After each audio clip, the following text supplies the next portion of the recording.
সব থেকে শিরোমণি যে যার প্রেমে বাঁধা আহা স্বামী চিন্তামণি সেই রাধা ঠাকুরানীকে প্রথম জানান দিয়েছিলেন রাধে ও রাধে আমি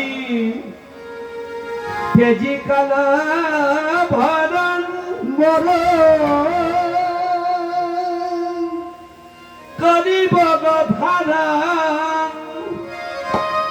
তোমার অঙ্গের কান্তি আমি তেজি কালো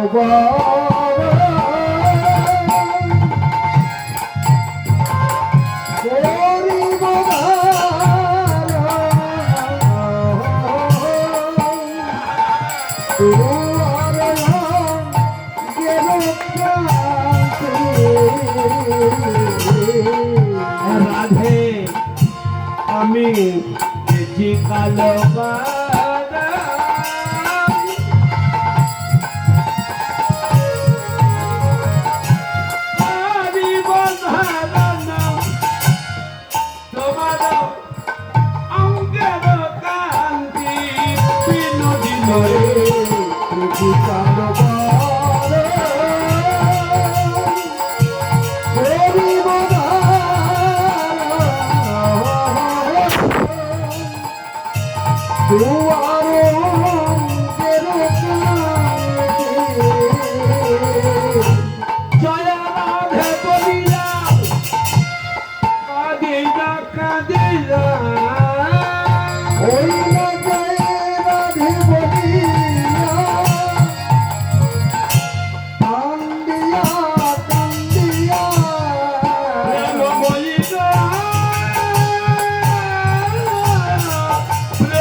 তবে এমন করে ডাইরেক্ট বলো না, আর উনি জানতে রাধারানী যেভাবে আমাকে দেখে, রাধারানী যেভাবে আমাকে ভালোবাসে, আমি যদি সরাসরি বলি রাধে বৃন্দাবন ছেড়ে নবদ্বীপে যাওয়া হয়তো বাঁচবে না। তাই গোবিন্দ করেছিলেন কি জানেন, বৃন্দাবনে অগণিত রাধা গোবিন্দ বিলাস তত্ত্ব হয়েছে, লীলা তত্ত্ব হয়েছে, কিন্তু বৃন্দাবনের সর্বশেষ লীলা মাধুর্য মন্ডিত লীলা কোন লীলা না, যেটা আজকের হবে রাত 12টার পর।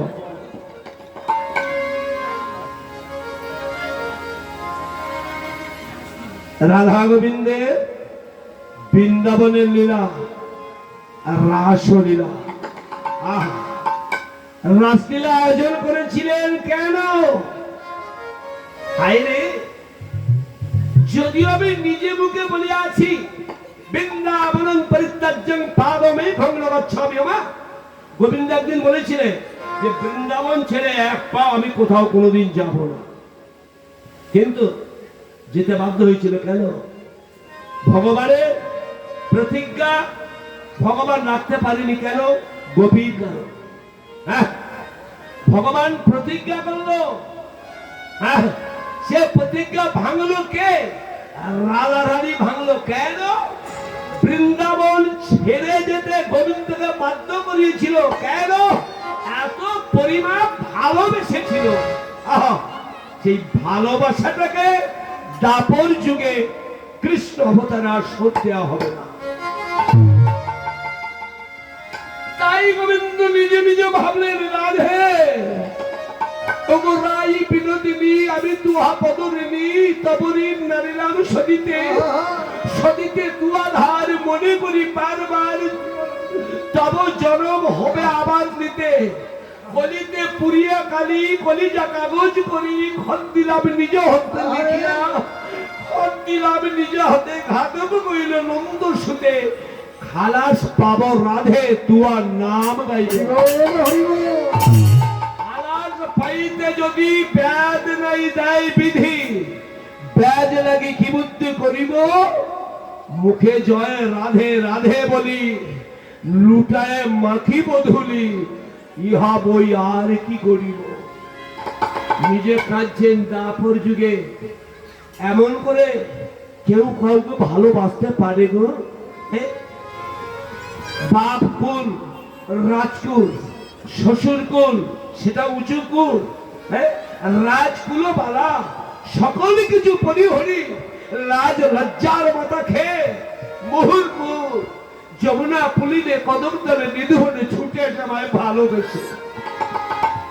মনের কথা মনে রেখে রাস রজনী নির্মাণ করলো, আনন্দের রজনী শুরু করলো। মা দেখো, গৌর যে বৃন্দাবন থেকে কৃষ্ণচন্দ্র গৌর রূপে আসবে, মাটি তৈরি হচ্ছে। আছে সারা রাত বিনিদ্র রজনী গোপী শোনে, রাধারানীর সঙ্গে শতকোটি গোপী শোনে রাস বিহার, দুই দুই নাগরীর মাঝে নেচেছিলেন এক এক নাগর গোবিন্দ। অদ্ভুত ব্যাপার।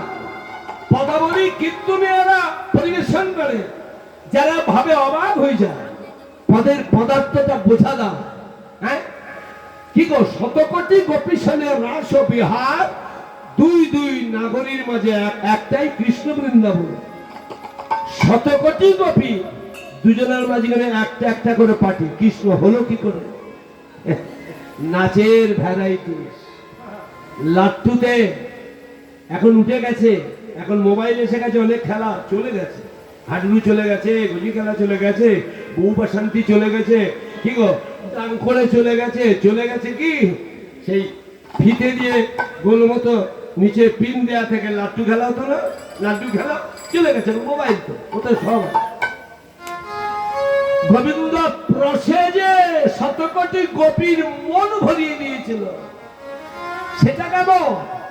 একটা লাট্টু, যে বাচ্চারা ঘোরা লাট্টুর একদিকে যদি একটু লাল রং দেওয়া হয়, লাট্টুটা দড়ি দিয়ে টেনে ছুঁড়ে মারলে বনবন করে ঘুরবে, কিন্তু তখন দেখা যাবে এক জায়গায় না, গোটা লাট্টুতে রং দেওয়া, মানে এমন গতিবেগ ঘুরবে, রংটা আপনার কাছ থেকে সরে গিয়ে ফিরে আসবে, আপনার সেই চিন্তা দেখবার আগে মনে হচ্ছে গোটা লাট্টুটা রং বুঝাই করে।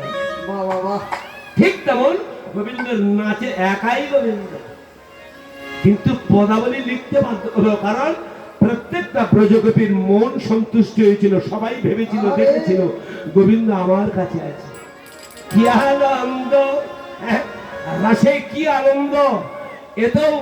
এতেও গোবিন্দ রাধারানীকে তৃপ্তি দিতে পারছে না, মনে ভাবলো। তাই করলো কি, রাসের অন্তর্ধান লীলা হলো। মা অন্তর্ধান হলো মানে রাধা রানীকে নিয়ে গোবিন্দ আমার পালিয়ে গেল, চুরি করে পালিয়ে গেল। সারা রাত আসের রজনী নৃত্য হলো, বাজনা হলো, গান হলো, যে যার মতো যন্ত্র ললিতা বিশাখা যে যার দৈল সব বাজালো। এবার ঠিক সকাল আবার খানিকটা আগে সখীরা রাধা গোবিন্দকে নিকুঞ্জ ভবনে ছেড়ে দিয়ে বলে, অনেক কষ্ট করেছে রে বাবা, আমাদের যশোদার ননির পতু, গা দেখিস কেমন নরম, এত নেচেছে, গেয়েছে, বাজিয়েছে, বড় কষ্ট হয়েছে, একটু বিশ্রামে দিই বাবা।